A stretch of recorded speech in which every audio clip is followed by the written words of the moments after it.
The partnership with CASTEM really, I mean, it was a meant to be type of situation. You know, CASTEM, which is in the Southwest ISD School District, you know, Toyota lives in the Southwest ISD School District, so it just seemed like the perfect thing to do was to collaborate with, you know, the ISD and in the world, in the community that we lived in, because we're a very community-based organization.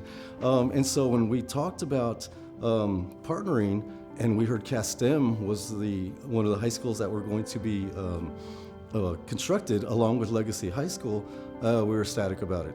So I found out about this apprenticeship through the ATMA program, and then also Marie's coming to CASTEM, giving a presentation on what the AMT program is about and like what the opportunities it can do for you. So I met Alicia when she was a junior in high school. We all knew she was smart. I mean, she was very intelligent. You know, I asked her many questions as she went through the program. And then when she was done with the program, she had this sparkle in her eye, like, I want to come back. And I knew she was vying for the top position in her class. I knew she was up there in GPA, and she's a studious girl, and she's extremely smart. And so then I asked her, I said, so what was it like moving into your middle school years? Was it difficult? She said, yeah, because I was one of the few girls in there.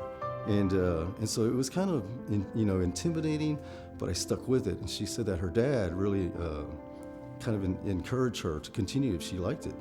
Well, this year, my cohort, I don't know if you've seen it, it is 50% female, 50% male. It's the first time in 12 years that it's ever been that high. First time.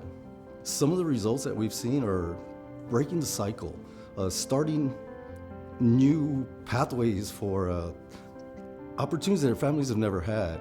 And so not just that, but being in a career pathway that they truly like. You know, they love coming to work because these are the things that they get to do because those were their interests when they were younger. They were younger when they were in school. My apprenticeship allows me to be a motivation to my siblings. Let them know, like, hey, as me, keep going on and keep moving up.